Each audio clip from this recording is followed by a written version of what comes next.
You know, i- i- it's pretty rare that we get to look at a religious figure without immediately getting bogged down in the religion Oh, itself. for sure. Usually, the second you say the name Jesus, half the room thinks about, I don't know, church hymns and architecture. And the other half thinks about the Crusades or, modern political debates. It triggers a lot of baggage. So much baggage. And that baggage just obscures the actual subject. It really does. Right. But today's source, it it really tries to strip the paint off the wall, so to Yeah. speak. We're looking at a transcript from Steve Reed's series, Discovering God Together. Specifically, episode 11. Exactly, episode 11. And the premise he starts with is one of those things that, well, it sounds so obvious once you hear it, but you just rarely stop to think about what it actually means. The premise being that Jesus is a figure who really transcends that Christian label. Yeah. Reed points out that nearly every major religion, they acknowledge him in some capacity. Which is just a logistical nightmare for anyone trying to draw these, hard lines between faiths. Mm-hmm. I think most of us operate with this idea that religions are these distinct silos. Mm-hmm. You have the Christians over here, Muslims over there, Buddhists somewhere else. But Reed is looking at the Venn diagram and pointing to this massive overlap right in the middle. And that's really the mission of this deep dive, isn't it? We aren't here to preach, and frankly, Reed isn't trying to convert anyone either. Not at all. He's asking a structural question. If you have this one figure who shows up in Islam, in the Baha'i faith, obviously in Christianity, and is respected by many Hindus as a great teacher, what happens if we just focus on that common denominator? He calls it stripping away the tent, which I really appreciate because he's upfront about his own tent. He is. He just flat out says, I personally believe he is part of the Trinity, part of God. He's not hiding his cards. No, and I think that's crucial for his credibility here. He's grounded in his own theology, but he's Yeah. also observant enough to see that other people aren't. He notes that while he sees the Son of God, a Muslim might see a prophet, and someone else, maybe a teacher. But doesn't that distinction, doesn't it matter? I mean, to a theologian, the difference between God and prophet is, well, it's the whole ball game. Oh, absolutely. You can't just gloss over that, can you? In an academic debate, no, you absolutely cannot. But Reed isn't arguing theology here. That's the key. He's arguing for a shared reference point. Ah, okay. He's saying that regardless of the title you give him, Trinity, prophet, guru, whatever, the respect for the figure is the baseline. It's an attempt to find a method of discovering God together by, stopping the argument at the title and just looking at the instruction. So move past the who is he and focus on the what did he say. Precisely.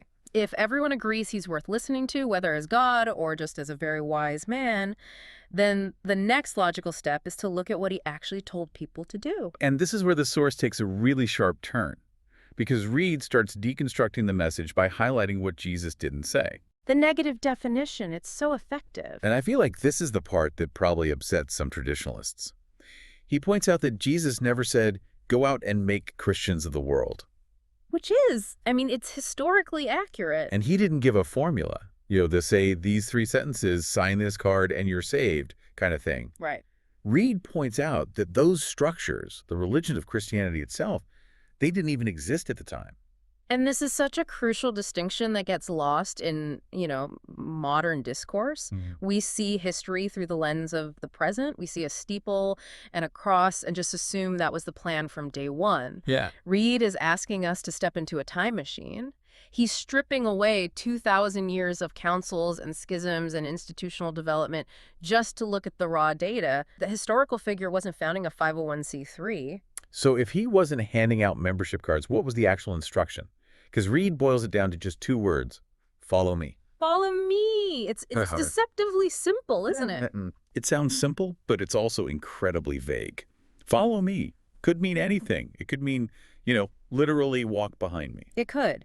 But Reed connects it to that title that's so often associated with Jesus, the way. The way, right. And if you treat the way not as a noun like a club you join, but as a method you enact, then that follow me command, it becomes an instruction on how to operate a human life. A method of operation. That's a really good way to frame it. It shifts the whole focus from belief to behavior. Correct. And that is Reed's central argument. He suggests that the whole debate over Trinity versus prophet it's secondary to the primary command, which is to adopt a specific way of living. He calls it a human blueprint. Okay, let's dig into that blueprint. Because Reed makes a claim here that's pretty specific. He says the purpose of the incarnation of Jesus coming to Earth was to show us how we in human form were meant to live here on Earth. And that phrase, in human form, is the key.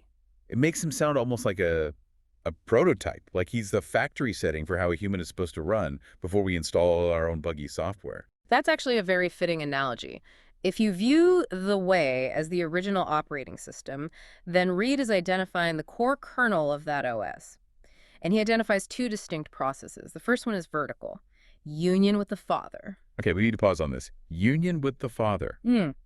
That sounds great in his sermon, but what does it actually mean in the context of this transcript? Is he talking about meditation or? Well, Reed describes it as staying in constant contact. So it implies a continuous, unbroken relationship. If we stick with your computer analogy, it's like being plugged into the power source. You aren't running on battery, you're hardwired into the grid. So it's a state of being, not just a scheduled meeting. It's not, I pray for 5 minutes and then ignore God for the rest of the day. Exactly. And Reed argues this was the primary demonstration of Jesus's life. He wasn't acting independently, he was always acting in union. But, and this is critical, that internal state has to have an external result. You can't have the union without the output. You can't. Which brings us to the horizontal part, the interaction with other people. Reed says he came to show us how to operate with love in everything. Everything, not just the convenient things. And this is where the rubber meets the road, right? And honestly, where the tire probably bursts for most of us. I think so. Because Reed gets very specific about what this love looks like. He says, he showed us how to love and accept everybody. Everybody. And then he twists the knife. He adds, he showed us how not to judge or condemn anybody. And that is the friction point. That's where the way stops being this nice philosophical concept and becomes an almost impossible challenge. Impossible is right. I mean, just look at the world. Look at social media. Our entire culture is built on judgment. We judge politicians. We judge our neighbors. We judge the way people drive. We do. And Reed is saying the blueprint for being human requires zero judgment. That seems to be the argument. And this is why I said earlier that the way isn't just about belief. You can believe Jesus is God. You can recite all the creeds perfectly.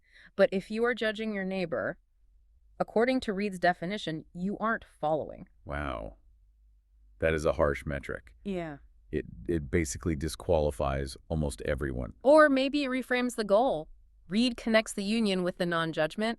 The argument is that you literally cannot accept and love everybody with just your own willpower. Right. It would be exhausting. It's impossible. It requires that union with the Father to sustain it.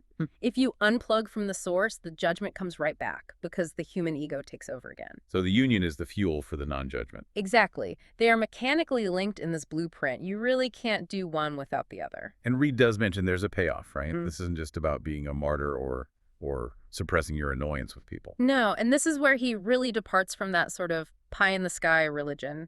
He says that staying in constant contact with the Father has benefits right here and now on Earth. Not just down the road. Not just an insurance policy for the afterlife, no. I think that's a huge selling point for modern listeners. We're so used to this idea of transactional religion. Do this now, get heaven later. Reed is saying, no, do this now and your life gets better now. It's a very pragmatic argument. It suggests that the factory setting human, the one who doesn't judge, the one who is connected, actually functions better. It's more efficient. Less anxiety, less conflict, more peace. It's an efficiency argument disguised as theology, really. So, okay, if we accept this premise that there's this universal way acknowledged by most religions and it involves this radical non-judgment, what do we do with it?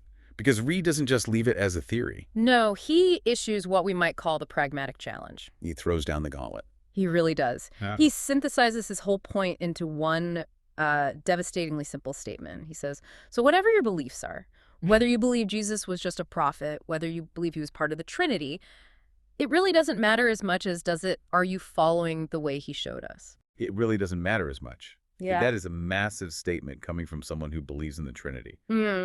He's basically saying your correct theology is less important than your correct behavior. He is prioritizing the application of the knowledge over the categorization of the knowledge. And in the information age, we are just obsessed with categorization. Totally. We want to know exactly what box to put things in. Reed is saying the box is irrelevant if the content isn't being used. And then he proposes the experiment. He asks simply, have you given it an honest try? And that's the question that just hangs in the air. Have you given it an honest try to see what happens if we stay in connection with union and show love to anybody and everybody we can? It sounds like a scientific inquiry, doesn't it? He's saying, don't take my word for it, run the test. But let's be real for a second. Loving everybody is a terrifying experiment. It means loving the person who screwed you over at work. It means loving the political side you think is ruining the country. It absolutely does, and I think that's why he phrases it as, see what happens. He implies that the result is unknown to us because we so rarely actually do it. We try it conditionally. We love the people who are easy to love. Reed is asking what happens if you apply the solvent of love to the things that seem insoluble. It reminds me of his series titled Discovering God Together. It feels like he's inviting people into a lab. Like, let's all try this radical behavior modification and then compare notes. And notice he invites feedback. He wants to know what people think. He's not standing at a pulpit shouting down. He's opening a dialogue. Yeah. Which circles right back to the universality. If a Muslim runs this experiment, and a Christian runs this experiment, and an atheist runs this experiment, just simply trying to live without judgment and with total acceptance, do they get the same result? That is the fascinating implication. If the way is a human blueprint, it should work for every human, regardless of the label they wear. Exactly. Gravity works the same whether you're Hindu or agnostic. Reed seems to be suggesting that these spiritual laws of union and love might be just as universal. It really shifts the whole conversation from who is right to what works. Which is a much more productive conversation to have, I think. Yeah. It moves us away from the tribalism that usually defines religious discourse. Yeah. Instead of defending a fortress, you're exploring a path. So we covered a lot of ground here. We started with this surprising overlap of Jesus across different religions. We looked at the difference between the religion about Jesus versus the religion of Jesus. And we unpack the mechanics of the way, that vertical union fueling the horizontal non-judgment. And we landed on the challenge, the invitation to actually try living this way, just to see if the factory settings actually work better than our current settings. It's a short source text, but it's remarkably dense. It forces you to look at your own day-to-day interactions in a completely different light. It certainly leaves us with a difficult assignment.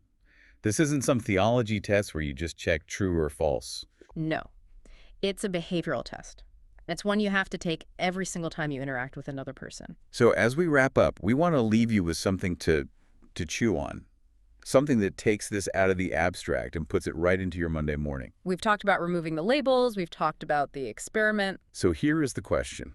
If you stripped away all the titles, all the organizations, and all the theological arguments surrounding Jesus that you've heard your whole life, and you look strictly at the specific way of living described in this source, absolute non-judgment, total acceptance, and constant connection. How different would your daily interactions actually look starting tomorrow? Thanks for deep diving with us. We'll see you next time. Take care.